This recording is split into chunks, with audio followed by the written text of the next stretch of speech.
प्रहार संघटनेचं का आता प्रहार संघटना महाराष्ट्रात सुरू राहणार आहे की प्रहार संघटना आता विलीन प्रहार सामाजिक संघटना महाराष्ट्रभर राहील. ज्यांना राजकीय इच्छा आहे ते शिवसेनेत येईल, ज्यांना सामाजिक काम करायचं आहे ते प्रहार संघटनेत राहील. पण संघटना ही सोबतच राहील की विलिनीकरण कराल? नाही, सोबत प्रहार संघटना राहीलच. पण तुम्ही मेंटली पूर्ण प्रिपेअर आहात आता मी शिवसेनेतूनच भरून आलो अर्धत. आता पाठिंब्याचा काय विषय आहे? मेंटली पूर्णपणे प्रिपेअर झाला शिवसेनेचा झेंडा हाती घेण्यासाठी आता, आणि शिवसेना वाढवणार कसं आहे, आता 25 वर्ष राव मी एकटा लढत होतो. माझ्यावर ना कोणी मला नेता होता ना काहीच नाही. मी बिलकुल असं खुलेआम आपली पान टपरी चलार होता. नाही, पण तुम्ही एकनाथ शिंदेची साथ सोडली नव्हती तेव्हा, पण आता पण तुम्ही शिवसेनेमध्ये जाताय. काय चांगलं नेतृत्व आहे, सेवाभावी आहे. रात्री 2 वाजता सामान्य माणसासाठी दार उघडतं, म्हणून विषय झाला नाही.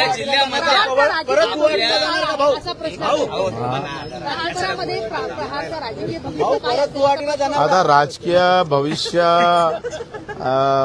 शिवसेना आहे ना. शिवसेने म्हणून कसं आहे, जिथं राहिलोय ना तिथं प्रामाणिक राहिलं पाहिजे. सामाजिक संघटना म्हणून काम करू आम्ही. आणि गुवाहाटीला छेडताना सगळे गुवाहाटीवाले निवडून आले का नाही आले? मग तुम्ही काय बोंबलून राहिले?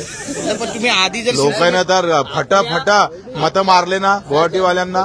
पण तुम्ही लोकांनी स्वीकारलं. तुमचे प्रश्न कायमच आहे. पण तुम्ही आधी शिवसेनेत आला असतात तर जिंकला असतात. राजकारण बदलू शकतं. आपले जे विरोधक आहेत त्यांना कुठेतरी यामुळे धसका बसलाय का, किंवा त्यांची आता यापुढे कशी वाटचाल राहणार आहे? पाचावर धारण बसेल त्यांची असं म्हणा. कोणाचं काय होईल त्यापेक्षा आम्ही काय करू शकतो ते दाखवू.